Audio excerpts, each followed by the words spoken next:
이야기 전 구독과 좋아요 눌러주시면 감사하겠습니다. 이 이야기는 대한민국 특수전 사령부 소속의 현역 군인 윤세아 중령이 자신의 힘없고 선량한 시아버지 이재만 경비원을 무자비하게 폭행한 강태호라는 오만한 재벌 2세 입주민 대표에게 복수하는 것에서 시작합니다. 복수는 단순한 사과를 넘어선 가해자의 사회적 지위와 재산, 그리고 그가 숨겨온 검은 실체까지 모두 파괴하는 체계적이고 치밀한 군사 작전처럼 진행됩니다. 그러나 세아가 늑대를 잡았다고 생각한 순간 늑대가 속했던 거대한 범죄 조직의 우두머리, 밤의 대통령이라 불리는 한승혁 회장이 수면 위로 떠오릅니다. 이 전쟁은 한 개인의 복수를 넘어 국가 위에 군림하는 거대한 악과 가족의 평화를 지키려는 최정예 군인 사이에 피할 수 없는 전면전으로 비화하며 그 끝에 참혹한 몰락을 예고합니다. 내가 지게 뭔데? 내 앞을 막아. 고막을 찢을 듯한 강태호의 고함 소리가 서울 강남 더 포레스트 청담의 지하 주차장을 가득 메웠습니다. 바닥에 최고급 대리석이 소리를 반사하며 그 울림을 배가시켰습니다. 명품으로 휘감긴 기름진 얼굴의 강태호는 분노로 일그러져 있었습니다. 그의 손가락이 향한 곳에는 허리가 굽은 경비원 이재만이 서 있었습니다. 이재만은 그저 묵묵히 고개를 숙인 채 강태호의 분노를 온몸으로 받아내고 있었습니다. 이재만은 불안감에 온몸이 떨렸지만 이곳은 그의 일터였기에 자리를 뜰 수 없었습니다. 그러니까 제자리에 다른 차가 주차되어 있었다는 말씀이십니까? 이재만이 겨우 입을 열었습니다. 이 새끼가 말이 짧네. 주차되어 있었다가 아니라 감히 어떤 새끼가 내 자리에 차를 댔냐고. 여긴 내 지정석이야 몰라? 강태호는 광분했습니다. 이재만은 속으로 당황했습니다. 지정석? 이 아파트에 지정석 따위는 없습니다. 그저 강태호가 늘 같은 자리에 주차해 왔을 뿐이고 오늘은 마침 방문객 차량이 그곳에 먼저 차를 댄 것이 전부였습니다. 하지만 강태호에게 상식은 통하지 않았습니다. 그는 이 아파트의 주인이었고 경비원 이재만은 그의 아래에 있는 하찮은 존재일 뿐이었습니다. 죄송합니다. 방문객분께는 연락을 취해 즉시 이동 조치하도록 하겠습니다. 이재만은 고개를 더욱 숙였습니다. 시끄럽고 너 이리 와봐. 강태호가 손짓했습니다. 이재만은 잠시 망설였지만 이내 힘없이 그에게 다가갔습니다. 강태호는 다가온 이재만의 뺨을 거침없이 후려쳤습니다. 짝 하는 소리가 주차장을 다시 한번 울렸습니다. 이재만의 몸이 휘청이며 옆에 주차된 외제차에 부딪혔습니다. 충격으로 외제차의 사이렌이 요란하게 울리기 시작했습니다. 이재만의 머릿속이 하얘지며 눈앞의 세상이 빙글빙글 돌았습니다. 그는 평생 이렇게 폭행당한 적이 없었습니다. 내가 도대체 무슨 잘못을 했다고. 비참함과 억울함이 그의 낡은 심장을 짓눌렀습니다. 내가 누군지 알고 여기서 이따위로 행동해. 내 밥줄 끊어버리는 거 나한테는 일도 아니야. 강태호의 협박이 이어졌습니다. 이재만은 바닥에 쓰러진 채 공포에 질려 강태호를 올려다보았습니다. 자신의 나약함과 현실의 잔인함이 그를 덮쳤습니다. 그 순간 주차장 한쪽에서 또각거리는 구두 소리가 들려왔습니다. 소리의 주인은 어둠 속에서 천천히 모습을 드러냈습니다. 단정하게 묶어 올린 머리, 흐트러짐 없는 검은색 정장 차림의 여자였습니다. 그녀의 손에는 작은 보온 도시락 가방이 들려 있었습니다. 그녀의 이름은 윤세아, 대한민국 육군 특수전 사령부 제707 특수임무단 소속 중령 계급의 현역 군인이었습니다. 그리고 그녀는 바닥에 쓰러진 경비원 이재만의 하나뿐인 며느리였습니다. 아버님. 윤세아의 목소리는 낮고 차분했지만 그 안에 담긴 서늘함은 주차장의 공기를 얼어붙게 만들기에 충분했습니다. 그녀는 쓰러진 시아버지 이재만에게 먼저 다가가 그의 상태를 살폈습니다. 다행히 크게 다친 곳은 없어 보였지만 붉게 부어오른 뺨과 공포에 질린 이재만의 눈빛이 윤세아의 심장을 예리하게 찔렀습니다. 윤세아의 가슴 속에서는 뜨거운 분노가 치솟았지만 그녀는 군인으로서 수많은 위기 상황을 겪으며 단련된 자제력으로 감정을 억눌렀습니다. 지금은 이성을 유지하고 상황을 통제해야 할 때였습니다. 당신 지금 뭐 하는 짓이지? 윤세아가 강태우를 향해 몸을 돌렸습니다. 그녀의 눈빛은 조금의 흔들림도 없었습니다. 마치 훈련장에서 마주한 적과 같았습니다. 강태우는 갑자기 나타난 여자의 당돌한 태도에 잠시 당황했지만 이내 코웃음을 쳤습니다. 뭐야 이 여자는? 저 영감탱이 딸이라도 돼? 당신 아버지가 내 심기를 건드렸잖아. 똑똑히 교육 좀 시켜. 강태우는 오만함이 가득한 목소리로 말했습니다. 심기. 윤세아가 짧게 되물었습니다. 그녀의 시선은 강태우의 머리부터 발끝까지를 빠르게 훑었습니다. 값비싼 시계, 명품 구두, 그리고 상대를 깔보는 오만한 태도. 정보 입력 완료. 모든 정보가 윤세아의 머릿속에 순식간에 입력되었습니다. 윤세아는 이 남자가 가진 권력의 오만함이 폭력의 근원임을 간파했습니다. 주차 문제로 행패를 부리고 노인에게 폭력을 행사하는 것이 당신의 심기를 푸는 방식인가?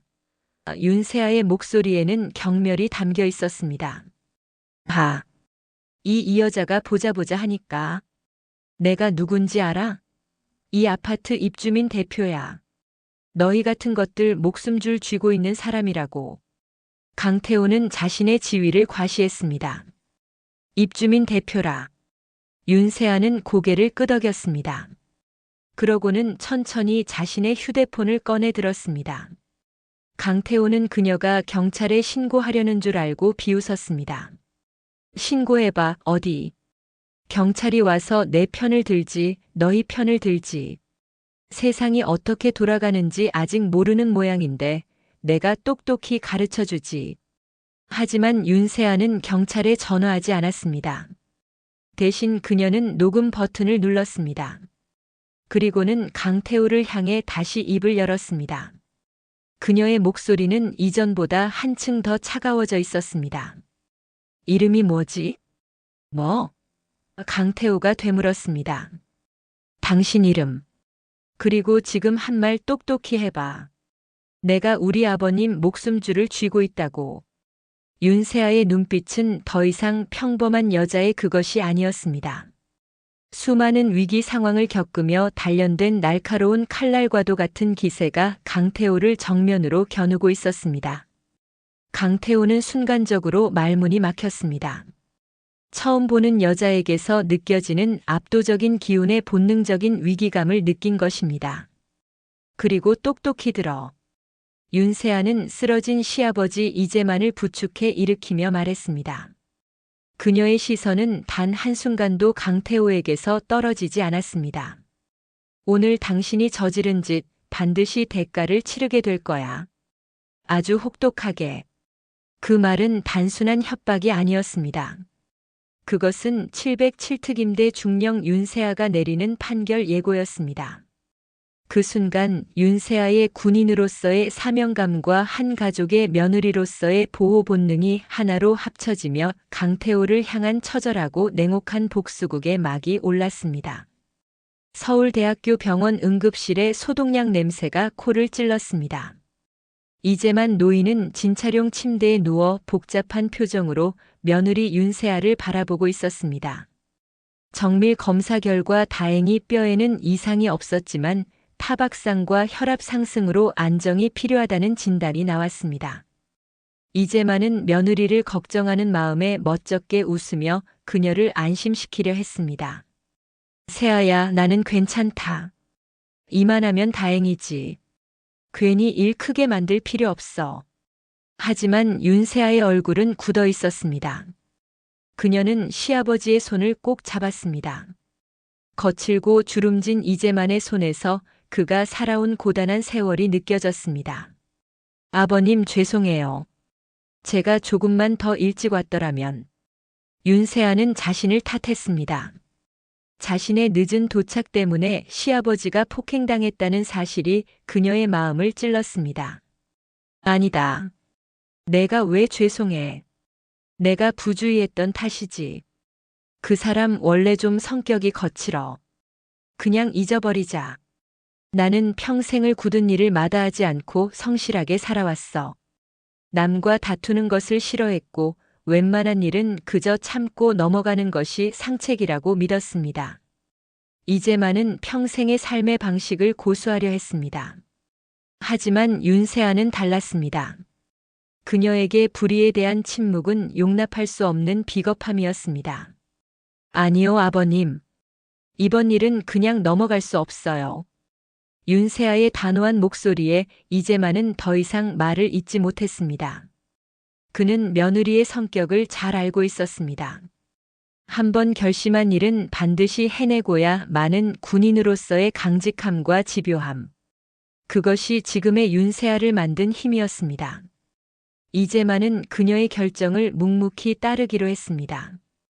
윤세아는 남편 이정현에게 전화를 걸어 자초지종을 설명했습니다. 이정현은 당장 병원으로 달려오겠다고 했지만 윤세아는 그를 만류했습니다. 당신은 어머님 곁에 있어드려. 아버님은 내가 모시고 내일 집으로 갈 테니 걱정 말고. 그리고 이 일은 절대 나서지 마. 내가 알아서 해. 이건 내 방식대로 처리해야 할 문제야.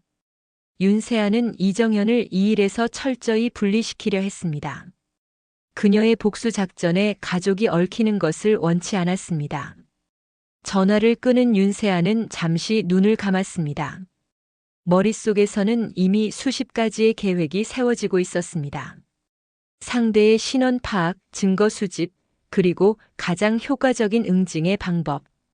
그녀의 사고는 군사작전을 수립하는 것처럼 체계적이고 신속하게 움직였습니다. 강태호가 단순한 괴물이 아닐 수 있다는 직감이 그녀의 군인 본능을 자극했습니다. 다음 날 아침 윤세아는 시아버지 이재만을 모시고 집으로 돌아왔습니다. 시어머니는 눈물을 글썽이며 남편을 맞았고 윤세아는 두 분을 안심시킨 뒤 조용히 자신의 방으로 들어갔습니다. 그녀는 군복 대신 편안한 사복으로 갈아입었지만 그녀의 눈빛은 여전히 전투를 앞둔 군인의 그것이었습니다. 그녀는 컴퓨터를 켜고 더 포레스트 청담의 입주민 커뮤니티에 접속했습니다. 비공개 커뮤니티였지만 윤세아에게 그런 것은 장애물이 되지 않았습니다. 그녀는 과거 사이버전 훈련에서 익혔던 기술을 이용해 어렵지 않게 관리자 계정으로 접근했습니다. 그녀의 손은 키보드 위를 능숙하게 움직였습니다. 입주민 게시판은 어젯밤의 소란으로 시끄러웠습니다. 몇몇 목격자들이 올린 글들이 보였습니다. 대부분은 익명이었고 강태호의 행동을 비난하면서도 그의 보복이 두려워 몸을 사리는 기색이 역력했습니다. 입주민 대표 강태호. 윤세아는 어렵지 않게 강태호의 이름과 정보를 찾아냈습니다. 그는 신흥 사모펀드 회사의 대표였고 막대한 부를 바탕으로 입주민 대표 자리까지 꿰찬 인물이었습니다. 게시판에는 그에 대한 불만이 가득했습니다. 사소한 규칙 위반에도 과도한 벌금을 물리거나 자신의 마음에 들지 않는 입주민에게 폭언을 일삼는 등 그의 전횡은 이미 도를 넘어서고 있었습니다. 윤세아는 강태호라는 이름 석자를 나지막이 은조렸습니다. 그리고 그의 회사인 베리타스 캐피탈에 대한 정보 수집에 들어갔습니다. 그녀의 손가락이 키보드 위를 빠르게 움직였습니다. 수많은 데이터와 정보들이 그녀의 눈앞에서 분석되고 재조립되었습니다. 베리타스 캐피탈. 표면적으로는 유망한 스타트업에 투자하는 건실한 투자사로 보였습니다. 하지만 윤세아는 그 이면에 감춰진 어두운 그림자를 발견했습니다. 자금 흐름이 불투명했고 투자 계약서에는 독소 조항들이 가득했습니다. 마치 덫을 놓고 먹잇감을 기다리는 거미처럼 그들은 법의 허점을 교묘하게 이용해 기업들을 사냥하고 있었습니다. 포식자라. 윤세아의 입가에 차가운 미소가 번졌습니다. 그녀는 이 싸움이 단순한 개인 간의 다툼이 아닌 사회 정의를 구현하는 작전임을 확신했습니다. 하지만 그녀는 몰랐습니다. 강태호는 단순한 포식자가 아니었습니다. 그는 자신의 왕국을 지키기 위해서라면 어떤 수단과 방법도 가리지 않는 훨씬 더 교활하고 잔인한 족속이라는 것을, 그리고 강태호 역시 윤세아의 존재를 파악하기 시작했습니다. 그는 자신의 정보망을 동원해 어젯밤 자신에게 굴욕감을 안겨준 여자의 뒷조사를 지시했습니다. 군인. 그것도 특수부대 장교라. 그 사실을 알게 된 강태호는 흥미롭다는 듯 웃었습니다. 군인. 재밌게 됐군. 감히 누가 사냥감이고 누가 사냥꾼인지 똑똑히 가르쳐줘야지. 두 포식자 윤세아와 강태호의 보이지 않는 전쟁은 그렇게 조용히 시작되고 있었습니다. 윤세아는 이미 전투 태세를 갖추었지만 강태호는 그녀의 발밑에 보이지 않는 덫을 설치하며 반격을 준비하고 있었습니다. 며칠 후 윤세아는 다시 더 포레스트 청담을 찾았습니다. 이번에는 시아버지의 도시락이 아닌 다른 목적을 가지고서였습니다. 그녀는 평범한 방문객처럼 보이는 편안한 차림이었지만 그녀의 감각은 최고 수준으로 날이 서 있었습니다. 그녀의 첫 번째 목표는 어젯밤 사건의 유일한 목격자이자 증거인 지하 주차장의 감시 카메라 영상이었습니다. 관리 사무소를 찾아간 윤세아는 침착하고 정중한 태도로 영상 열람을 요청했습니다. 지난번 주차장에서 있었던 불미스러운 일 때문에 그렇습니다. 아버님께서 많이 다치셔서 정확한 상황 파악이 필요합니다. 관리소장은 난처한 표정을 지었습니다. 그는 강태호의 눈치를 보는 것이 역력했습니다. 저 입주민 대표님께서 관련된 영상은 일절 외부 유출을 금하라고 하셔서요. 그는 강태호의 권력이 자신에게 미치는 압박을 그대로 드러냈습니다. 외부 유출이 아닙니다. 피해 당사자의 가족으로서 확인을 요청하는 것입니다. 정당한 권리라고 생각하는데요. 윤세아의 목소리는 부드러웠지만 그 안에는 거절을 용납하지 않겠다는 단호함이 깃들어 있었습니다. 관리소장은 한참을 망설이다 결국 마지못해 영상을 재생했습니다. 영상 속에는 강태호의 만행이 고스란히 담겨 있었습니다. 그의 폭언과 폭행, 그리고 그것을 지켜보면서도 아무것도 하지 못하는 다른 경비원들의 모습까지. 윤세아는 차가운 분노를 억누르며 영상 전체를 자신의 휴대폰으로 녹화했습니다. 명백한 증거였습니다. 증거를 확보한 윤세아는 다음 단계로 넘어갔습니다. 그녀는 강태호와 베리타스 캐피탈의 비리를 파헤치기 위해 정보에 능한 군 후배에게 연락했습니다. 그는 윤세아가 가장 신뢰하는 부하 중 한 명으로 사이버 보안 분야의 최고 전문가였습니다. 충성. 중령님 오랜만입니다. 그래, 잘 지냈나? 자네에게 부탁할 일이 있다. 윤세아는 강태호와 베리타스 캐피탈에 대한 정보를 간략하게 설명하고 그들의 내부 정보망의 침투에 비자금 조성이나 불법적인 거래 내역과 같은 결정적인 증거를 찾아달라고 요청했습니다. 군의 자산을 사적인 일에 이용하는 것은 원칙에 어긋나는 일이었지만 윤세아는 이것이 단순히 사적인 복수가 아니라고 판단했습니다.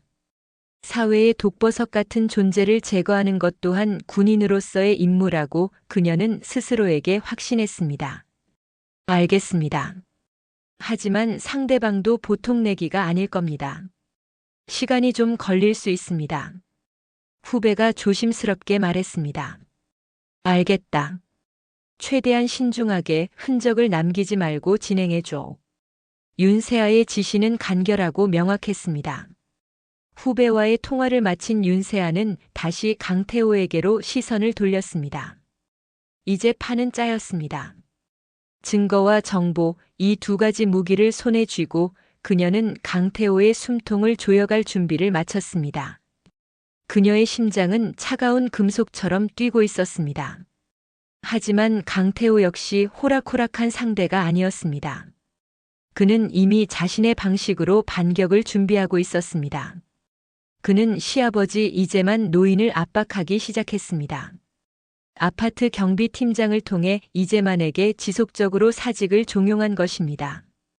이 반장, 아무래도 연세도 있으시고 하니 이제 그만 쉬시는 게 어떻겠어? 팀장은 빙빙 돌려 말했습니다. 팀장님, 저는 아직 일할 수 있습니다. 이재만은 불안했지만 꿋꿋이 버텼습니다. 강태호 대표님 심기가 아주 불편해. 이 반장이 계속 여기 있으면 다른 우리 식구들까지 힘들어져. 좋게 말할 때 그만두는 게 서로에게 좋은 거야. 비열한 방식이었습니다. 이제만 개인을 넘어 동료들까지 이용해 그를 고립시키고 압박하는 것. 이재만은 결국 동료들에게 피해를 줄 수 없다는 생각에 깊은 고뇌에 빠졌습니다. 평생을 성실함으로 지켜온 자존심이 무너지는 고통이었습니다. 그 소식을 전해 들은 윤세아의 눈빛이 얼음장처럼 차갑게 변했습니다. 강태호, 건드려서는 안 될 것을 건드렸어. 그것은 바로 그녀의 가족이었습니다. 군인에게 있어 가족은 지켜야 할 최후의 보루이자 가장 신성한 가치였습니다. 윤세아는 더 이상 기다릴 수 없다고 판단했습니다. 그녀는 직접 강태호를 만나기로 결심했습니다. 정면으로 부딪혀 그의 오만한 가면을 벗겨내고 그가 얼마나 큰 실수를 저질렀는지 깨닫게 해줘야 했습니다. 그녀는 강태호의 비서에게 전화를 걸어 베리타스 캐피탈의 신규 투자 유치를 원하는 유망한 벤처기업 대표를 위장해 면담 약속을 잡았습니다. 덫을 놓는 거미를 사냥하기 위해 그녀 스스로 거미줄 안으로 걸어 들어가기로 한 것입니다. 이 행동은 고도의 위험을 수반했지만 윤세아는 자신이 설계한 덫에 대한 확신이 있었습니다. 이제 그녀의 군인으로서의 능력을 최대한 발휘할 때였습니다. 약속 당일 윤세아는 지난번과는 완전히 다른 모습으로 베리타스 캐피탈의 사무실이 있는 테헤랄로의 초고층 빌딩에 들어섰습니다. 세련된 비즈니스 정장, 자신감 넘치는 걸음걸이, 그리고 상대방을 압도하는 카리스마까지. 그녀는 완벽한 사업가로 변신해 있었습니다. 그녀는 군에서 익힌 변장술과 심리전을 바탕으로 이 만남을 강태호에게 던질 완벽한 미끼로 만들었습니다. 강태호의 사무실 문이 열리고 두 사람은 처음으로 공식적인 자리에서 마주했습니다. 강태호는 자신의 앞에 선 여자가 얼마 전 주차장에서 자신에게 굴욕감을 안겨준 그 여자라는 사실을 꿈에도 모른 채 탐욕스러운 미소를 지으며 그녀를 맞이했습니다. 반갑습니다. 서지수 대표님. 말씀은 많이 들었습니다. 강태호는 준비된 가짜 이름에 완벽하게 속았습니다. 만나 뵙게 되어 영광입니다. 강태호 대표님. 윤세아 역시 여유로운 미소로 화답했습니다. 하지만 그 미소 뒤에는 먹잇감을 눈앞에 둔 포식자의 날카로운 발톱이 숨겨져 있었습니다. 수면 아래에서 복잡하게 얽혀있던 거미줄이 마침내 팽팽하게 당겨지기 시작했습니다. 강태호의 집무실은 그의 탐욕을 그대로 전시해 놓은 공간 같았습니다. 한쪽 벽면을 가득 채운 통유리창 너머로 서울의 스카이라인이 파노라마처럼 펼쳐졌고 방 안은 최고급 마호가니 가구와 현대 미술품들로 채워져 있었습니다. 그가 앉은 거대한 책상 위에는 순금으로 만든 명패가 번쩍였습니다. 윤세아는 그 모든 것을 무심한 눈으로 한번 훑어본 뒤 강태호의 맞은편 의자에 우아하게 앉았습니다. 그녀의 등은 꼿꼿했고 시선은 조금의 흔들림도 없었습니다. 서지수 대표님이라고 하셨죠. 저희 베리타스 캐피탈에 관심을 가져주셔서 감사합니다. 어떤 사업을 구상하고 계신지 궁금하군요. 강태호는 의자 깊숙이 몸을 묻은 채 상대를 평가하는 듯한 오만한 눈빛으로 윤세아를 훑었습니다. 그는 그녀를 쉬운 먹잇감 정도로 생각했습니다. 강 대표님의 명성은 익히 들어 알고 있습니다. 윤세아는 준비해온 태블릿 PC를 꺼내 강태호 쪽으로 돌렸습니다. 화면에는 복잡한 설계도와 데이터 그래프들이 떠 있었습니다. 저희는 아이기스 시스템이라는 차세대 통합 보안 솔루션을 개발하고 있습니다. 군사급 암호화 기술과 인공지능 기반의 위협 예측 시스템을 결합한 현존하는 가장 완벽한 방패라고 자부합니다. 윤세아의 설명은 막힘이 없었습니다. 그녀는 자신이 수년간 군에서 다루었던 실제 군사기술의 개념을 바탕으로 누구도 의심할 수 없는 완벽하고 매력적인 사업 계획을 만들어냈습니다. 그것은 실제로는 존재하지 않는 오직 강태호를 낳기 위한 미끼였습니다. 강태호의 눈이 빛나기 시작했습니다. 군사급 기술이라는 말에 그의 탐욕이 꿈틀거렸습니다. 그는 본능적으로 이 기술이 엄청난 돈이 될 것임을 직감했습니다. 그는 겉으로는 냉정한 척 표정을 관리하며 질문을 던졌습니다. 흥미롭군요. 하지만 아시다시피 기술만 가지고 사업이 되는 건 아닙니다. 시장성은 어떻습니까? 주요 고객은 누구로 생각하고 계시죠? 물론입니다. 단기적으로는 국가 주요 기반 시설이나 데이터 센터, 금융권을 목표로 하고 있습니다. 하지만 저희의 궁극적인 목표는 글로벌 시장입니다. 이미 몇몇 해외 국방 관련 업체와 비공식적인 접촉을 하고 있는 단계입니다. 윤세아는 능숙하게 거짓말을 늘어놓았습니다. 그녀의 침착한 목소리와 자신감 있는 태도는 그녀의 말을 진짜처럼 들리게 하는 힘이 있었습니다. 그녀는 강태호 같은 부류의 인간들이 어떤 것에 약한지 정확히 알고 있었습니다. 바로 독점적인 정보와 막대한 이익에 대한 환상이었습니다. 강태호는 완전히 넘어왔습니다. 그는 자리에서 일어나 통유리창 앞으로 걸어갔습니다. 서울의 전경을 내려다보며 그는 마치 자신이 이 도시의 왕이라도 된 듯한 표정을 지었습니다. 아주 마음에 드는군요, 서 대표님. 투자 규모는 어느 정도로 생각하고 계십니까? 초기 기술 개발 및 설비 구축에 약 500억 정도가 필요할 것으로 예상됩니다. 물론 대표님의 지분 참여 방식에 따라 유연하게 조절할 수 있습니다. 윤세아는 정확히 그가 반응할 만한 금액을 제시했습니다. 500억. 강태호의 입가에 만족스러운 미소가 걸렸습니다. 그는 이 기술을 손에 넣어 수천억, 수조 원의 가치로 불릴 수 있다는 확신에 찼습니다. 그는 뒤돌아서서 윤세아를 향해 손을 내밀었습니다. 긍정적으로 검토해 보겠습니다. 조만간 저희 쪽 실무팀과 함께 구체적인 투자 조건을 논의하시죠. 감사합니다, 대표님. 좋은 소식 기다리겠습니다. 윤세아도 자리에서 일어나 그의 손을 맞잡았습니다. 차갑고 탐욕스러운 그의 손의 감촉이 느껴졌지만 그녀의 표정에는 어떠한 변화도 없었습니다.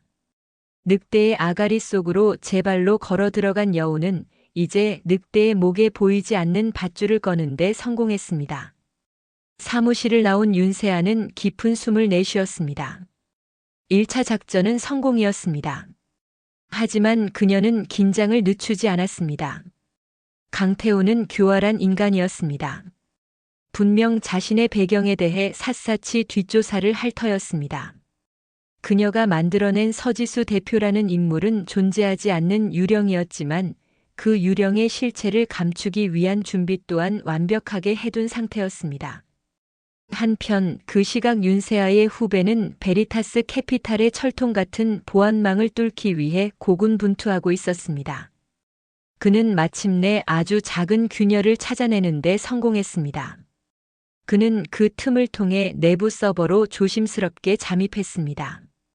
방대한 데이터 속에서 그는 강태호가 관리하는 비밀스러운 자금의 흐름을 포착했습니다.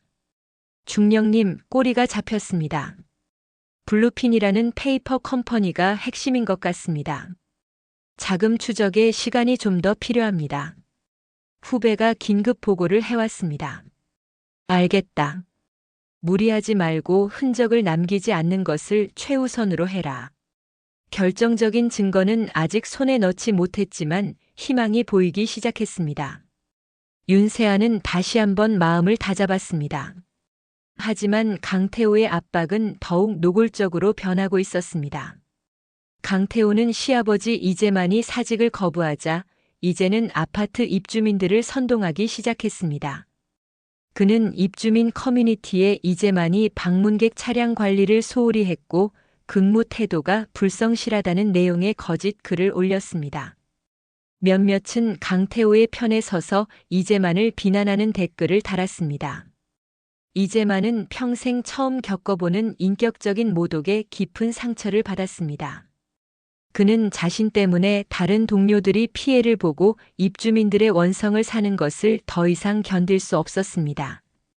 결국 그는 윤세아에게 떨리는 목소리로 전화를 걸었습니다. 세아야, 나 아무래도 여길 그만둬야 할 것 같다. 전화 너머로 들려오는 시아버지의 지친 목소리에 윤세아는 입술을 깨물었습니다. 심장에서 뜨거운 불길이 치솟았습니다. 강태호는 선을 넘었습니다. 그는 한 노인의 자존심과 평생의 성실함을 무참히 짓밟았습니다. 아버님, 조금만 더 버텨주세요. 제가 다 해결하겠습니다. 아버님의 명예를 제가 반드시 되찾아드리겠습니다. 윤세아의 목소리는 강한 확신에 차 있었습니다. 그것은 단순한 위로가 아니었습니다. 반드시 지켜낼 맹세였습니다. 그녀는 강태호에게 자비란 없다는 것을 다시 한번 다짐했습니다. 이 춤의 끝은 늑대의 처절한 몰락이 될 것이었습니다. 그녀는 즉시 다음 계획을 실행에 옮겼습니다.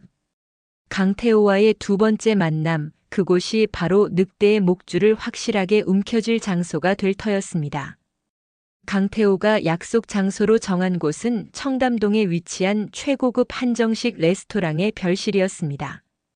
고풍스러운 병풍과 은은한 조명이 어우러진 방 안은 외부와 완벽히 차단되어 은밀한 대화를 나누기에 최적의 장소였습니다.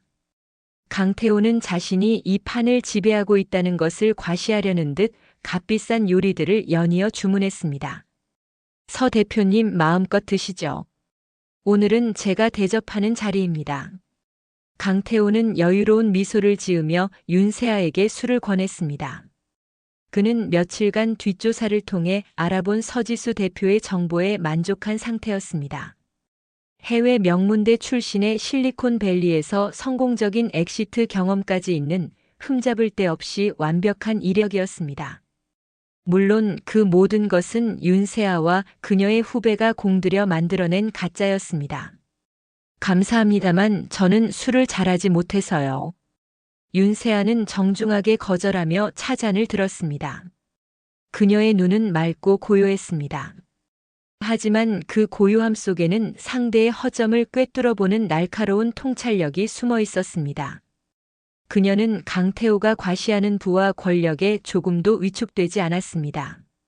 그러고 보니 강 대표님께서는 사업 수완이 정말 대단하신 것 같습니다. 특히 블루핀을 활용한 자산 운용 방식은 정말 감탄했습니다. 윤세아는 마치 무심코 튀어나온 말처럼 결정적인 단어를 그의 면전에 던졌습니다. 블루핀. 그 말을 듣는 순간 강태호의 얼굴에 감돌던 여유로운 미소가 순간적으로 굳었습니다. 그의 눈빛이 미세하게 흔들렸습니다. 블루핀은 그가 비자금을 관리하기 위해 만든 유령 회사의 이름이었습니다. 그 존재를 아는 사람은 자신을 포함해 극소수에 불과했습니다. 블루핀이라니요. 처음 듣는 이름이군요.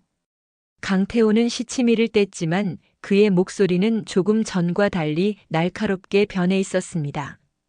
그는 자신의 앞에 앉은 이 젊고 아름다운 여성이 단순한 사업가가 아닐 수도 있다는 의심을 품기 시작했습니다. 아, 제가 착각했나 봅니다. 워낙 여러 회사의 자료를 검토하다 보니 헷갈렸던 모양입니다. 윤세아는 태연하게 웃어넘겼습니다. 하지만 그녀는 강태호의 마음속에 의심의 씨앗을 심는 데 성공했습니다. 이제 그는 불안감 속에서 그녀의 모든 말과 행동을 경계하게 될 것이었습니다. 심리전의 주도권은 완벽하게 윤세아에게로 넘어왔습니다. 그런데 강 대표님, 얼마 전에 더 포레스트 청담에서 불미스러운 일이 있었다고 들었습니다. 경비원을 폭행한 입주민이 있다던데 대표로서 잘 처리하셨으리라 믿습니다.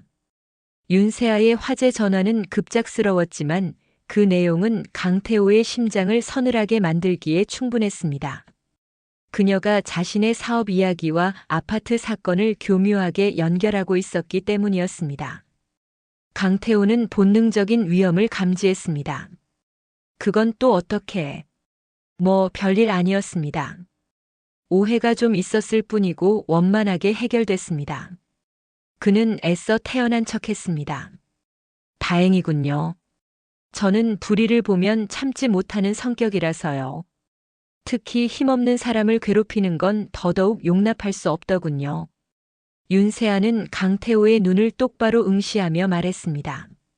그녀의 눈빛은 더 이상 사업 파트너의 그것이 아니었습니다.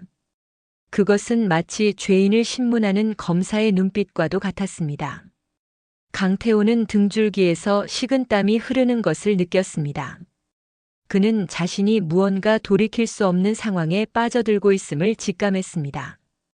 그 순간 윤세아의 휴대폰이 짧게 진동했습니다. 후배에게서 온 메시지였습니다. 결정적 증거 확보. 강태호의 개인 계좌로 흘러들어간 비자금 내역 및 탈세 정황 포착. 마침내 기다리던 순간이 온 것입니다. 윤세아의 입가에 거의 보이지 않을 정도의 미세한 미소가 스쳐 지나갔습니다. 식사를 마친 두 사람은 레스토랑을 나왔습니다. 강태호는 겉으로는 미소를 유지했지만 그의 머릿속은 복잡했습니다. 그는 서지수라는 인물에 대해 처음부터 다시 더 철저하게 조사해야겠다고 결심했습니다. 그는 고용한 업계 최고의 정보원에게 연락을 취했습니다. 서지수, 아이기스 시스템 대표. 이 여자에 대해 다시 샅샅이 뒤져봐. 아주 작은 것이라도 좋으니 이상한 점은 전부 보고해. 한편 윤세아의 남편 이정현은 아내에 대한 걱정이 날로 커져가고 있었습니다. 그는 윤세아가 단순한 사과를 받아내는 수준을 넘어 위험한 일에 깊이 관여하고 있다는 것을 직감했습니다. 그는 퇴근하고 돌아온 윤세아에게 조심스럽게 물었습니다. 세아 씨, 아버님 일 어떻게 되고 있어요? 당신 너무 위험한 일에 뛰어든 거 아니에요? 걱정하지 말아요. 거의 다 끝났어요. 내가 하는 일 믿어주세요. 윤세아는 남편을 안심시켰습니다. 이정현은 아내가 군인으로서 국가를 위해 헌신하는 것은 자랑스러웠지만 동시에 그녀가 짊어진 위험의 무게를 누구보다 잘 알고 있었습니다. 그는 그저 아내가 무사히 돌아오기만을 기도할 뿐이었습니다.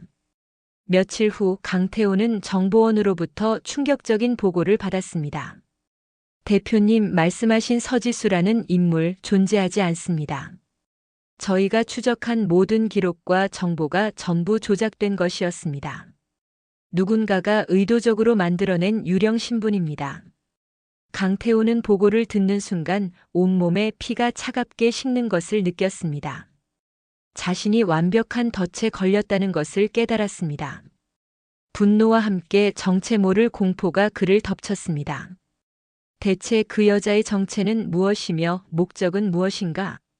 그때 그의 비서가 다급하게 들어왔습니다.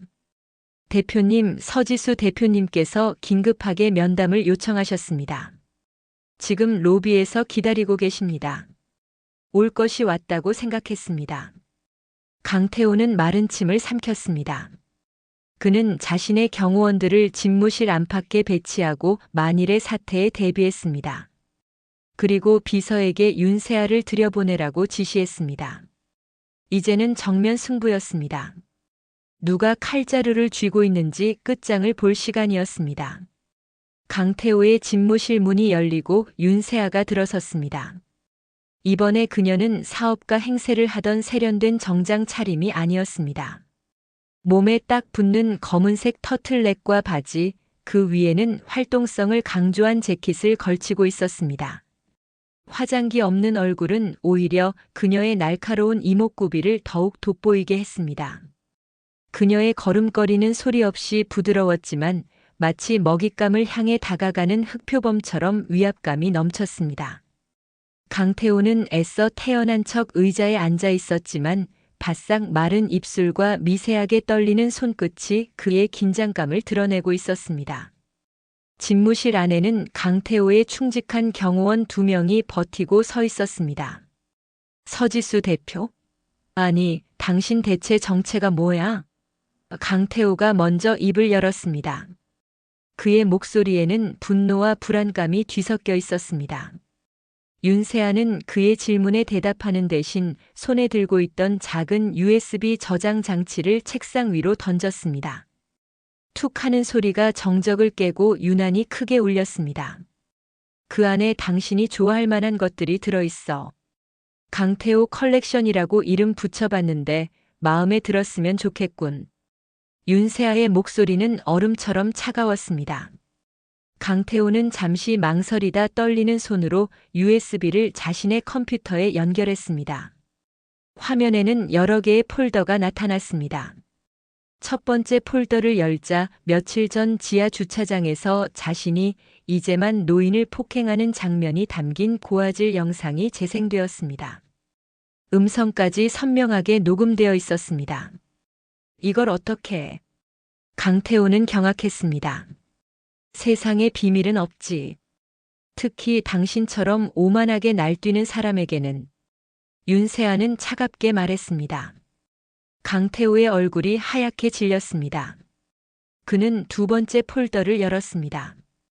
그 안에는 베리타스 캐피탈의 내부 회계 장부와 함께 블루핀을 비롯한 여러 유령 회사를 통해 비자금을 조성하고 세금을 탈루한 증거 자료들이 빼곡하게 정리되어 있었습니다. 수십억에 달하는 돈이 그의 개인 계좌로 흘러들어간 내역까지 완벽하게 복원되어 있었습니다. 말도 안 돼. 우리 회사 보안은 완벽했어. 강태호는 믿을 수 없다는 듯 중얼거렸습니다. 완벽한 방패는 없어. 뚫리지 않는 방패는 더더욱 없고. 당신의 탐욕이 바로 가장 큰 보안 구멍이었으니까. 윤세아는 강태호를 차가운 눈으로 내려다보며 말했습니다. 그녀의 모습은 더 이상 유령 신분의 사업가가 아니었습니다.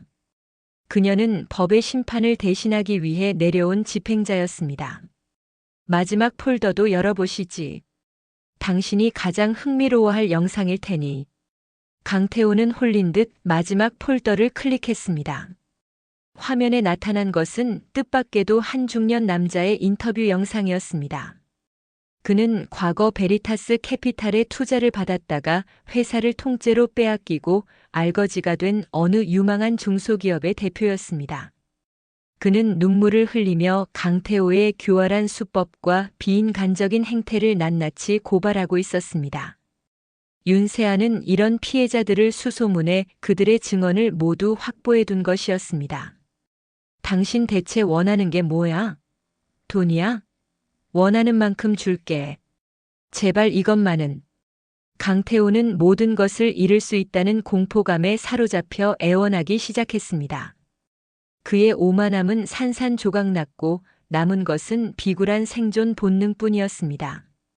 돈? 윤세아는 코웃음을 쳤습니다.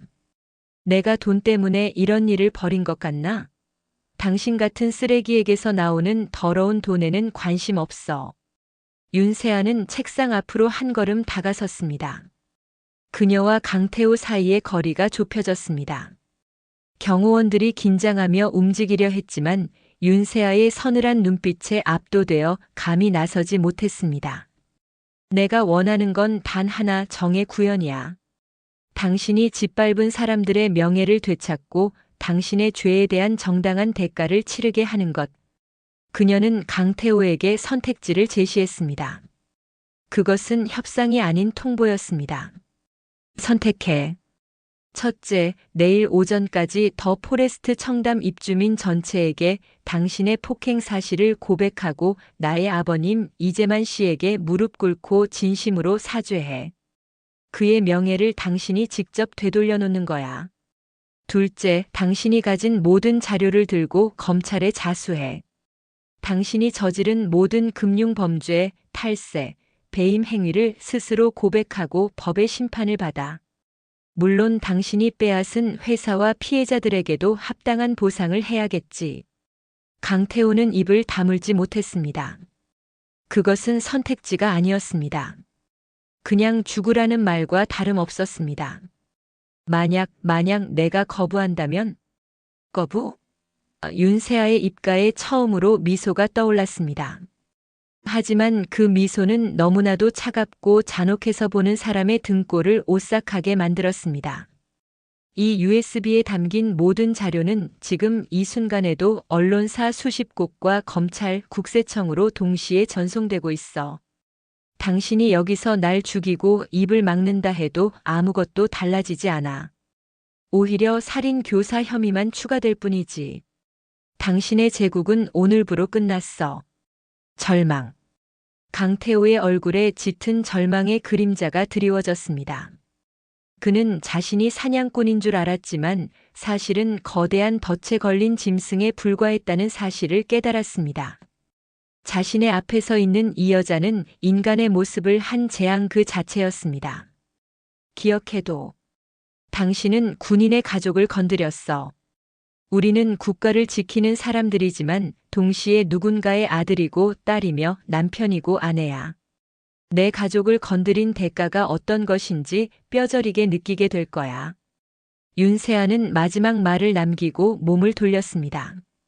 그녀가 집무실을 나가는 순간까지 강태호와 그의 경호원들은 그 자리에서 얼어붙은 듯 미동조차 하지 못했습니다. 심판은 끝났습니다.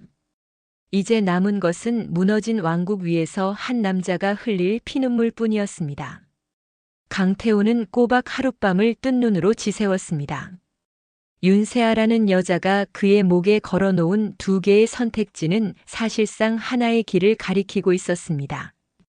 완전한 파멸이냐 아니면 모든 것을 내려놓고 목숨만은 부지하는 굴욕이냐. 그는 평생을 남을 짓밟고 그 위에 군림하며 살아왔습니다. 그런 그에게 무릎을 꿇는다는 것은 죽음보다 더한 치욕이었습니다. 하지만 윤세아가 던진 USB 안에 담긴 내용은 그가 쌓아 올린 모든 것을 제로 만들어버릴 수 있는 막강한 폭탄이었습니다. 그는 선택의 여지가 없었습니다. 다음 날 오전 약속된 시간이 되자 더 포레스트 청담의 1층 로비는 미묘한 긴장감에 휩싸였습니다. 강태호가 입주민들에게 중요한 사죄의 말씀을 드릴 것이라며 공지를 띄운 탓이었습니다. 무슨 일인가 싶어 하나둘 모여든 입주민들과 근무 교대를 앞둔 경비원들, 미화원들까지 수십 명의 눈이 로비 중앙을 향해 있었습니다. 그곳에는 이제만 노인이 굳은 표정으로 서 있었습니다. 그의 곁에는 아들 이정현이 걱정스러운 얼굴로 함께했습니다. 그리고 조금 떨어진 기둥 뒤 윤세아는 그림자처럼 서서 이 모든 상황을 지켜보고 있었습니다. 그녀의 존재감은 옅었지만 그곳에 있는 모두를 압도하는 서늘한 기운을 내뿜고 있었습니다.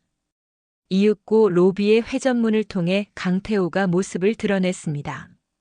어젯밤에 오만하고 위압적이던 모습은 온데간데 없었습니다.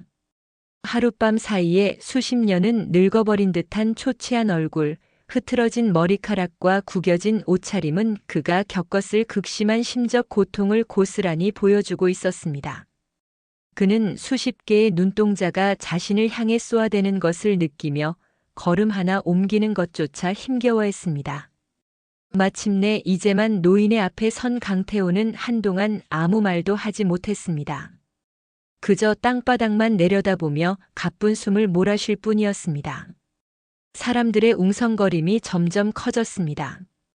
바로 그때 그의 귓가에 윤세아의 목소리가 환청처럼 들리는 듯 했습니다. 당신의 제국은 오늘부로 끝났어. 푸흡. 강태호의 어깨가 들썩이기 시작했습니다. 이내 그의 입에서 울음 섞인 신음이 터져 나왔습니다. 그리고 다음 순간 그는 모두가 지켜보는 앞에서 힘없이 무릎을 꿇었습니다. 쿵 하는 소리가 대리석 바닥에 낮게 울려 퍼졌습니다. 로비에 있던 모든 사람들이 숨을 죽였습니다. 입주민 대표로 군림하며 온갖 전횡을 일삼던 강태호가 힘없는 늙은 경비원 앞에서 무릎을 꿇은 것입니다. 제가 죽을 죄를 지었습니다. 강태호는 흐느끼며 입을 열었습니다. 그는 고개를 들어 이제만 노인을 쳐다보지도 못한 채 바닥에 이마를 박았습니다. 어르신께 제가 정말 인간으로서 해서는 안 될 짓을 저질렀습니다. 저의 오만함과 어리석음으로 인해 어르신의 마음에 깊은 상처를 드렸습니다. 입주민 여러분 앞에서 거짓으로 어르신을 모함하고 그 명예를 더럽히려 했습니다.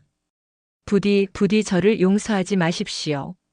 그는 자신의 죄를 낱낱이 고백했습니다.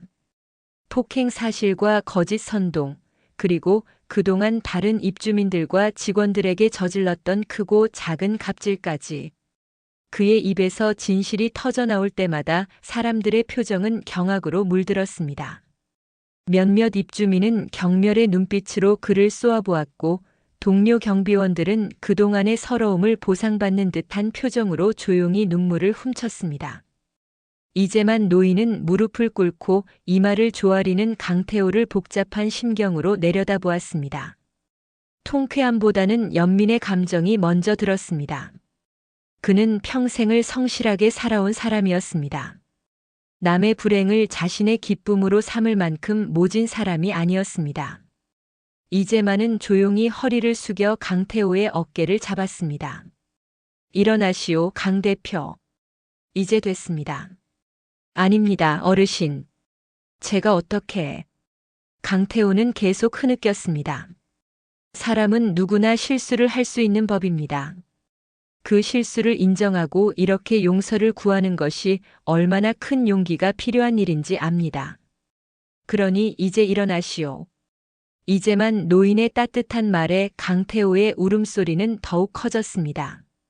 그는 자신이 짓밟으려 했던 사람에게서 도리어 용서를 받게 되자 수치스러움과 미안함에 얼굴을 들 수 없었습니다. 모든 상황이 끝나고 강태호는 경찰의 호의를 받으며 로비를 빠져나갔습니다. 그는 윤세아가 제시한 두 번째 선택지 자수를 이행하기 위해 서초경찰서로 향하는 길이었을 것입니다. 그의 몰락은 완벽했고 그가 떠난 자리에는 잿더미가 된 그의 명예만이 남아 있었습니다. 윤세아는 조용히 기둥 뒤에서 걸어 나왔습니다. 그녀는 시아버지에게 다가가 아무 말 없이 그의 손을 잡아주었습니다. 이제만 노인은 며느리의 손을 마주 잡으며 희미하게 미소 지었습니다. 그 미소에는 고마움과 미안함 그리고 자랑스러움이 뒤섞여 있었습니다. 가족들이 아파트를 나설 때 그동안 이재만을 외면했던 동료 경비원들과 몇몇 입주민들이 다가와 그에게 고개 숙여 사과했습니다. 이 반장님 정말 죄송했습니다. 저희가 용기가 없었습니다. 이제만 노인은 그들의 손을 일일이 잡아주며 괜찮다고 말했습니다. 그의 명예는 완벽하게 회복되었습니다. 아니, 이전보다 더욱 단단하고 빛나게 되었습니다. 윤세아는 그 모습을 바라보며 비로소 길고 길었던 싸움이 끝났다고 생각했습니다. 하지만 그녀는 알지 못했습니다. 강태호라는 거대한 악의 축이 무너지면서 그가 감추고 있던 더 깊고 어두운 심연의 존재가 수면 위로 떠오르기 시작했다는 것을. 그녀가 걷어낸 것은 거미줄에 불과했고 거미줄의 주인인 거대한 독거미는 이제 막 자신의 영역이 침범당했다는 사실을 깨닫고 있었습니다. 진정한 싸움은 아직 시작되지도 않은 것이었습니다. 강태호의 몰락은 생각보다 큰 파장을 몰고 왔습니다. 그가 자수한 내용은 단순 폭행 사건을 넘어 베리타스 캐피탈을 둘러싼 거대한 금융비리 사건으로 번져나갔습니다.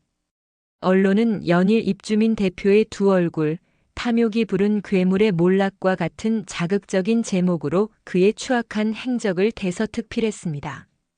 그가 불법적으로 인수한 기업들의 피해자들이 연이어 나타나면서 사건은 대한민국을 뒤흔드는 거대한 게이트로 확산될 조짐을 보였습니다.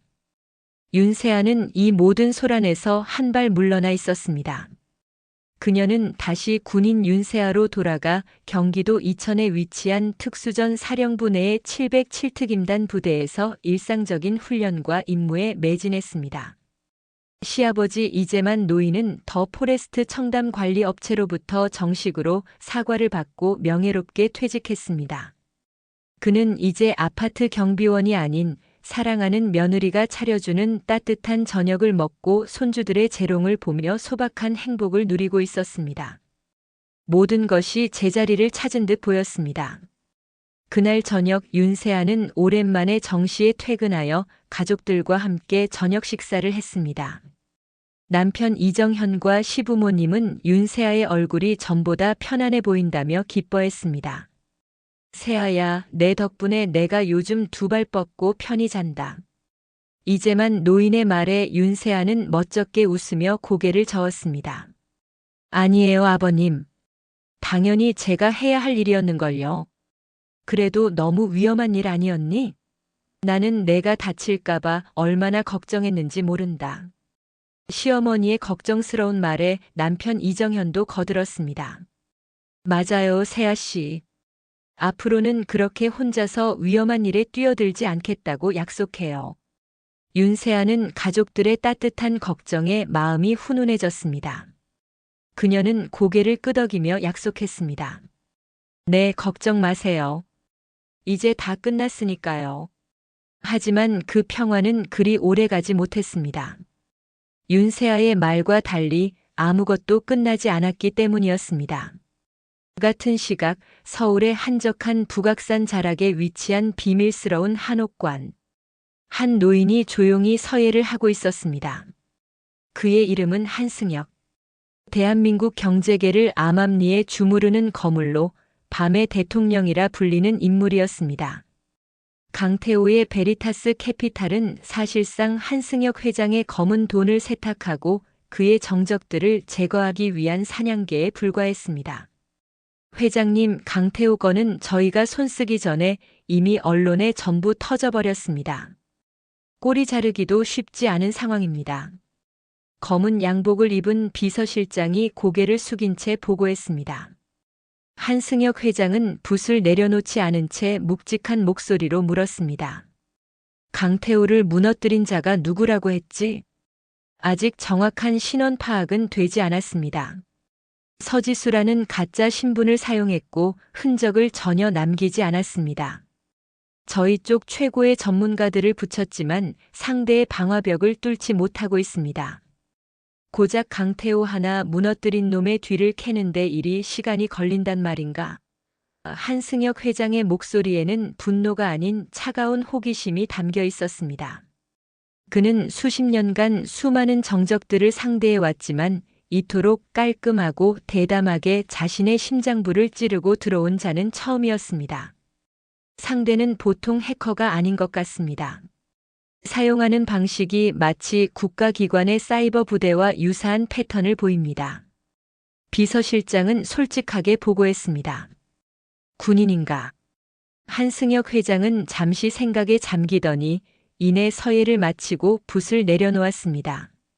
화선지 위에는 응징이라는 두 글자가 힘있게 적혀 있었습니다. 그림자를 찾기 힘들다면 그림자를 끌어낼 미끼를 던져야지. 강태호가 물어뜯으려 했던 그 늙은 경비원부터 다시 시작해봐. 그 주변을 샅샅이 뒤지면 쥐새끼 꼬리가 보일 게다. 그의 지시는 간결했지만 그 안에 담긴 의미는 섬뜩했습니다. 그는 윤세아를 직접 찾는 대신 그녀가 지키려 했던 가장 약한 골이 바로 그녀의 가족을 흔들어 그녀를 어둠 밖으로 끌어내려 하고 있었습니다. 며칠 후 윤세아는 자신의 후배로부터 다급한 연락을 받았습니다.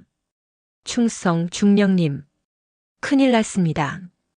저희의 흔적을 역추적하는 세력이 나타났습니다. 지금까지 제가 봐왔던 그 어떤 팀보다 집요하고 실력이 뛰어납니다. 거의 저희 턱 밑까지 쫓아왔습니다. 후배의 목소리에는 초조함이 가득했습니다. 윤세아의 심장이 차갑게 내려앉았습니다. 정체는 파악했나? 아닙니다. 하지만 이 정도 실력이라면 민간의 수준을 넘어섰습니다. 마치 보이지 않는 거대한 조직이 움직이는 것 같습니다. 윤세아는 직감했습니다. 강태호는 끝이 아니었습니다. 그는 단지 시작에 불과했습니다. 자신이 건드린 것은 거대한 범죄 조직의 빙산의 일각이었으며 이제 그 빙산의 본체가 서서히 움직이기 시작한 것입니다. 이전의 싸움이 한 마리의 늑대를 상대하는 것이었다면 이제부터의 싸움은 수십, 수백 마리의 늑대를 이끄는 늙고 교활한 우두머리를 상대해야 하는 전쟁이었습니다. 그날 밤 윤세아는 잠을 이루지 못했습니다. 그녀는 창밖에 짙은 어둠을 바라보며 생각에 잠겼습니다. 이제 위협은 더 이상 시아버지의 명예에 국한된 것이 아니었습니다. 자신과 남편 그리고 시부모님까지 가족 전체의 안전을 위협하는 거대한 그림자가 다가오고 있었습니다. 그녀는 다시 한번 사랑하는 사람들을 지키기 위해 싸워야 할 운명임을 깨달았습니다. 다만 이번의 적은 이전과는 비교도 할 수 없을 만큼 거대하고 잔혹한 존재였습니다. 새로운 위협의 실체는 교활하고 은밀했습니다. 그들은 윤세아의 가족에게 직접적인 위해를 가하지 않았습니다. 대신 일상에 서서히 스며드는 불안과 공포를 통해 그들의 삶을 옥죄기 시작했습니다. 마치 거미가 먹잇감의 주변에 조심스럽게 거미줄을 치듯 보이지 않는 손은 치밀하고 집요하게 움직였습니다. 첫 번째 이상 신호는 남편 이정현의 직장에서 나타났습니다. 유능한 건축 설계사인 그가 수개월간 공들여 준비했던 대규모 프로젝트가 최종 심사 단계에서 갑자기 보류되었습니다. 이유는 석연치 않았습니다. 발주처의 고위 관계자가 갑자기 교체되었고 새로운 책임자는 프로젝트의 전면 재검토를 지시했습니다. 이정현은 이유를 알 수 없는 무력감에 빠졌지만 이것이 아내와 관련된 일이라고는 꿈에도 생각하지 못했습니다. 왜 갑자기 일이 꼬이지? 내가 뭘 실수했나? 그는 자책하며 밤잠을 설치기 시작했습니다. 두 번째 신호는 시아버지 이재만 노인에게 찾아왔습니다. 평화로운 은퇴 생활을 즐기던 그에게 어느 날부터인가 의문의 전화가 걸려오기 시작했습니다. 아무 말 없이 숨소리만 들리다 끊어지는 전화. 처음에는 장난 전화려니 했지만 밤낮을 가리지 않고 계속되는 전화에 노인은 점점 신경이 쇠약해져 갔습니다. 집 주변을 서성이는 낯선 차량이 부쩍 늘어난 것도 그때부터였습니다. 이제만은 자신도 모르는 사이에 불안감에 휩싸여 평화로웠던 일상이 조금씩 침식당하는 것을 느꼈습니다. 윤세아는 이 모든 것이 우연이 아님을 직감했습니다. 적은 자신의 정체를 드러내지 않은 채 약한 부분부터 천천히 무너뜨리고 있었습니다. 이것은 명백한 경고였습니다. 우리는 내 모든 것을 알고 있다. 내가 소중히 여기는 것들을 언제든 부숴버릴 수 있다라는 무언의 메시지였습니다. 윤세아의 가슴은 분노와 함께 날카로운 위기감으로 얼어붙었습니다. 그녀는 더 이상 수세에만 머물러 있을 수 없다고 판단했습니다. 적의 실체를 파악하는 것이 급선무였습니다. 그녀는 후배에게 강태호와 베리타스 캐피탈의 자금 흐름을 다시 한번 샅샅이 분석해 달라고 요청했습니다. 강태호 뒤에 숨어있던 진짜 몸통을 찾아내기 위해서였습니다. 중령님 찾았습니다. 강태호가 정기적으로 상납한 자금의 최종 목적지가 하나 있습니다. 태산장학재단이라는 곳입니다. 후배가 조심스럽게 보고했습니다.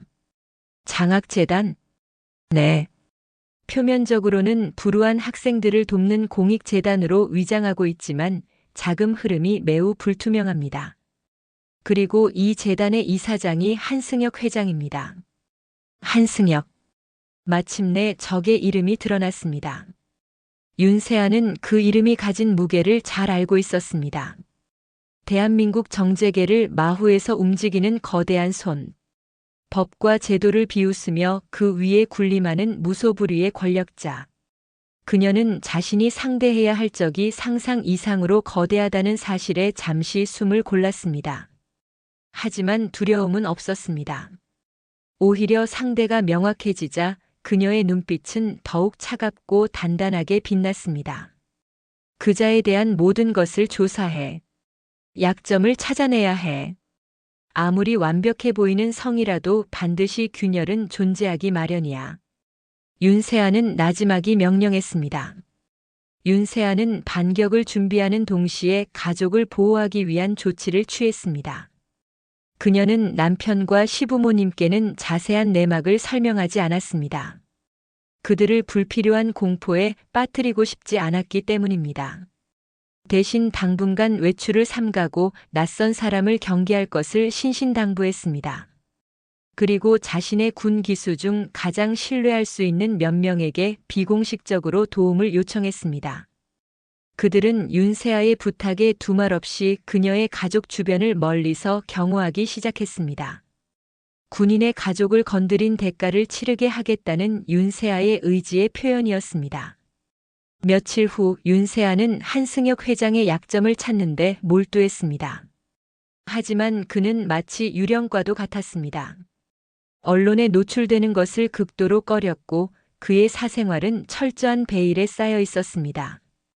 자금 거래 역시 수십 개의 차명 계좌와 해외 법인을 거치며 완벽하게 세탁되고 있었습니다. 공격할 틈이 보이지 않았습니다. 바로 그때 윤세아의 개인 휴대폰으로 한 통의 메시지가 도착했습니다. 발신자 번호는 표시되지 않았습니다. 메시지는 사진 한 장과 짧은 문장으로 이루어져 있었습니다. 사진 속에는 윤세아의 시부모님이 집 근처 공원에서 산책하는 모습이 담겨 있었습니다. 아주 멀리서 고성능 망원 렌즈로 촬영한 것이 분명했습니다. 그리고 그 아래에는 이렇게 적혀 있었습니다. 산책하기 좋은 날씨군. 노인들의 뼈는 작은 충격에도 쉽게 부서지지. 섬뜩한 경고였습니다.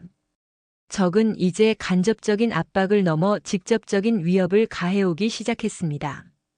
그들은 윤세아가 가족을 보호하기 위해 비공식적인 경호를 붙였다는 사실까지 파악하고 그것을 비웃듯 보란듯이 사진을 보내온 것이었습니다. 윤세아는 온몸에 피가 역류하는 듯한 분노를 느꼈습니다. 머릿속에 이성이 끊어지는 것을 느꼈지만 그녀는 군인으로서의 훈련으로 감정을 가까스로 통제했습니다. 그녀는 즉시 답장을 보냈습니다. 원하는 게 뭐지? 얼마 지나지 않아 답이 왔습니다. 내가 가진 모든 것을 파괴하는 것. 그리고 그 전에 내가 사랑하는 모든 것들이 먼지처럼 사라지는 것을 내 눈으로 직접 보게 하는 것. 이것은 전쟁이다. 군인 아가씨. 더 이상의 대화는 무의미했습니다. 적은 협상의 여지를 주지 않았습니다. 그들은 오직 파괴와 복수만을 원했습니다. 사냥꾼이었던 윤세아는 이제 거대한 포식자의 사냥감이 되어 있었습니다.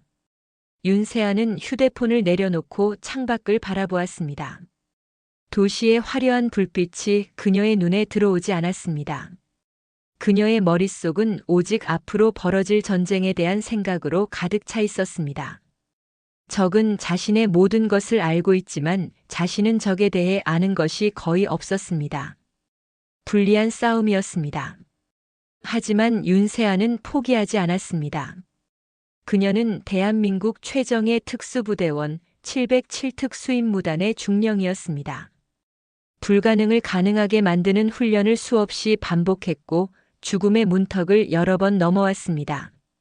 그녀의 군인으로서의 본능 그리고 가족을 지키고자 하는 어머니와도 같은 강인함이 그녀의 안에서 들끓기 시작했습니다.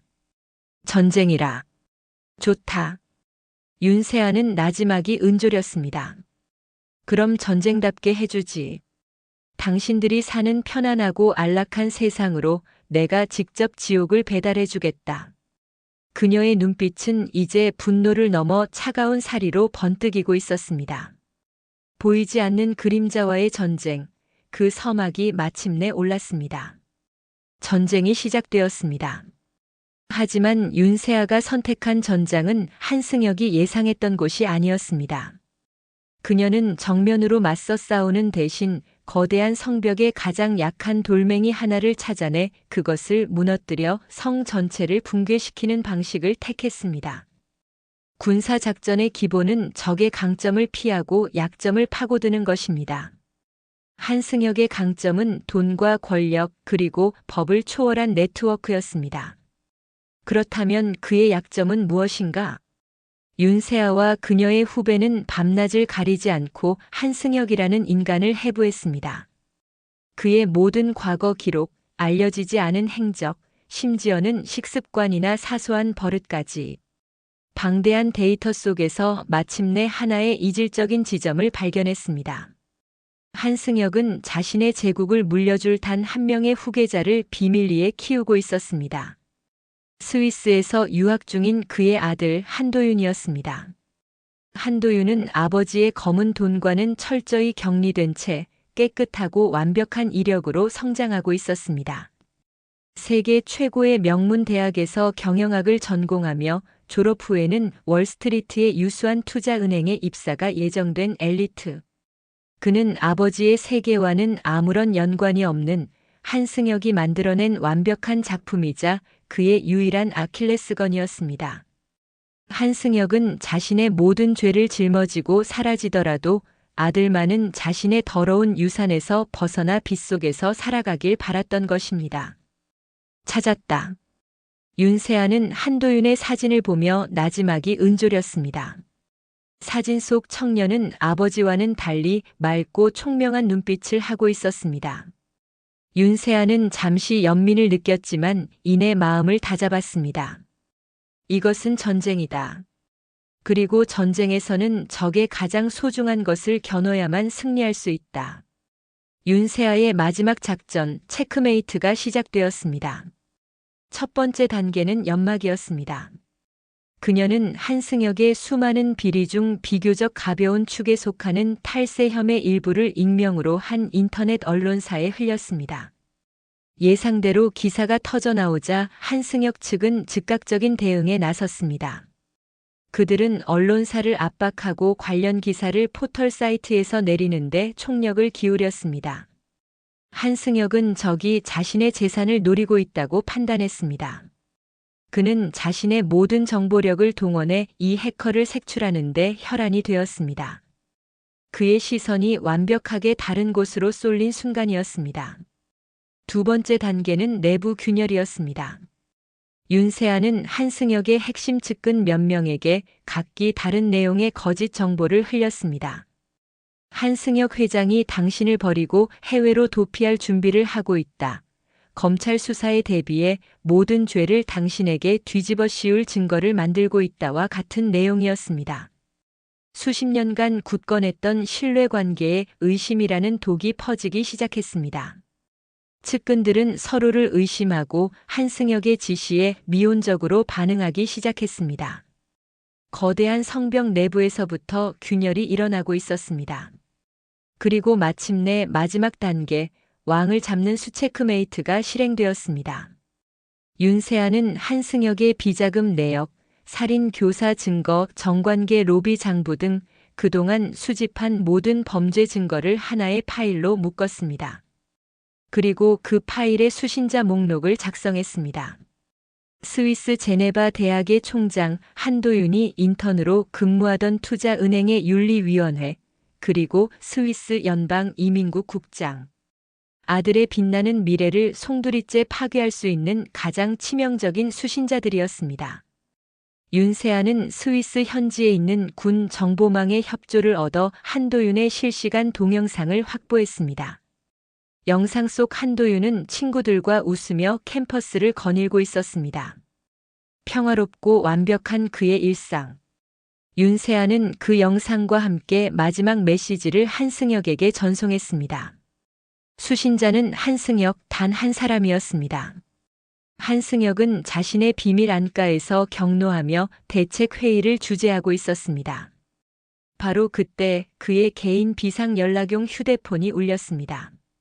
복잡한 암호화 체계를 뚫고 들어온 단 하나의 메시지. 그는 의아해하며 메시지를 열었습니다. 화면에는 사랑하는 아들 한도윤이 스위스의 캠퍼스를 걷고 있는 실시간 영상이 재생되고 있었습니다. 그리고 그 아래 수십 개의 로고가 떠 있었습니다. 아들이 다니는 대학, 인턴으로 일하는 회사, 그리고 그가 살고 있는 국가의 이민국 마크까지. 그 아래에는 짧은 문장이 적혀 있었습니다. 당신은 내 가족의 세상을 위협했다. 나는 당신 아들의 세상을 지워버릴 것이다. 지금부터 1시간 서울중앙지방검찰청 특수부로 가서 당신의 모든 죄를 자백하라. 명심해라. 시계는 지금도 가고 있다. 한승혁의 얼굴에서 핏기가 사라졌습니다. 온몸에 힘이 빠져나가며 그는 의자에 주저앉았습니다. 심장이 얼어붙는 듯한 공포가 그를 덮쳤습니다. 돈도 권력도 아니었습니다. 적이 노리는 것은 바로 자신의 심장, 자신의 모든 것이라 할 수 있는 아들의 미래였습니다. 그는 평생 수많은 위기를 겪었지만 이런 식의 협박은 처음이었습니다. 상대는 자신과 같은 종류의 인간이 아니었습니다. 이성과 자비가 통하지 않는 오직 목표를 향해 움직이는 완벽한 군인이었습니다. 그는 잠시 이 모든 것을 무시하고 상대를 찾아내 갈기갈기 찢어버릴까 생각했습니다. 하지만 그는 알고 있었습니다. 자신이 발악하는 순간 전송 버튼 하나로 아들의 인생은 나락으로 떨어질 것이라는 것을.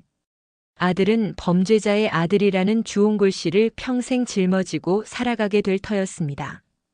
그것은 한승혁이 가장 두려워하는 시나리오였습니다. 1시간. 그의 제국 전체와 아들의 미래를 맞바꿔야 하는 시간. 수십 년간 쌓아 올린 모든 것이 주마등처럼 스쳐 지나갔습니다. 하지만 그의 눈앞에 아른거리는 것은 결국 아들 한도윤의 얼굴뿐이었습니다. 그는 괴물이었지만 동시에 아버지였습니다. 회의를 하던 측근들이 당황하며 그를 지켜보는 가운데 한승혁은 떨리는 손으로 전화기를 들었습니다. 비서실장이 아닌 검찰총장 직통 라인이었습니다. 나 한승혁이요. 자수하겠소. 그날 저녁 대한민국은 발칵 뒤집혔습니다. 밤에 대통령이라 불리던 거물 한승혁이 스스로 검찰에 출두하여 자신의 모든 범죄를 자백했다는 속보가 모든 뉴스를 장식했습니다. 그의 자백으로 인해 정재계를 뒤흔드는 거대한 게이트가 열렸고 대한민국 사회의 어두운 치부가 민낯을 드러냈습니다. 언론은 한승혁의 자수 이유에 대해 온갖 추측을 쏟아냈지만 그 누구도 윤세아라는 한 여군 장교가 이 모든 일을 설계하고 실행했다는 사실은 알지 못했습니다. 윤세아는 부대의 관사 자신의 집에서 가족들과 함께 저녁 식사를 하며 뉴스를 보고 있었습니다. 시부모님과 남편 이정현은 경악하며 뉴스에 집중했지만 그 누구도 이 거대한 사건의 중심에 윤세아가 있다는 사실을 알지 못했습니다. 윤세아는 그저 묵묵히 밥을 먹으며 창밖으로 보이는 평화로운 부대의 야경을 바라볼 뿐이었습니다. 모든 것이 끝났습니다.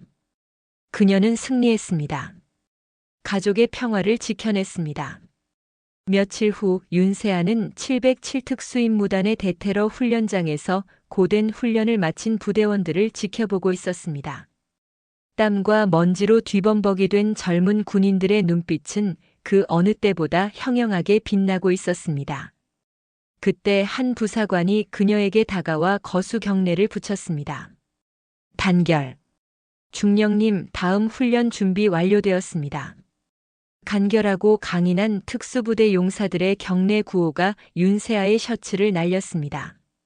그녀는 부사관에게 고개를 끄덕여 보이고는 다시 훈련에 매진하는 부대원들을 바라보았습니다. 그녀는 국가의 이름으로 전쟁을 치르는 군인이었습니다. 하지만 이번만큼은 오직 한 가족의 평화를 지키기 위해 보이지 않는 전쟁을 치렀습니다. 그 과정에서 그녀는 법의 경계를 넘나들었고 스스로 심판자가 되는 위험한 길을 걸었습니다. 하지만 그녀는 후회하지 않았습니다. 군복의 무게는 단지 국가를 지키는 것뿐만 아니라 사랑하는 이들의 세상을 지키는 것이기도 하다는 것을 그녀는 믿었습니다. 시아버지 이재만 노인은 편안하고 행복한 나날을 보내고 있었습니다. 남편 이정현의 프로젝트도 다시 활력을 되찾아 순조롭게 진행되기 시작했습니다. 한승혁이 깔아놓았던 일상의 덫들이 그의 몰락과 함께 깨끗하게 사라진 것입니다. 그들이 다시 찾은 평화는 윤세아의 목숨을 건 싸움의 대가였습니다. 차가운 가을바람이 훈련장의 흙먼지를 실어 날랐습니다. 윤세아는 굳건히 서서 그 바람을 맞았습니다. 그녀의 그림자는 고요했지만 그 어떤 위협 앞에서도 결코 흔들리지 않을 강인한 산처럼 보였습니다. 그녀가 지켜낸 평화로운 일상 속에서 대한민국은 또 하루를 이어가고 있었습니다. 윤세아는 이제 다시 군인으로서의 본업으로 돌아가 국가가 부여한 임무를 수행하며 사랑하는 사람들의 뒤를 지키는 영원한 수호자가 될 것입니다. 그녀의 눈빛에는 모든 것을 이겨낸 자의 고요하고 단단한 확신이 담겨 있었습니다.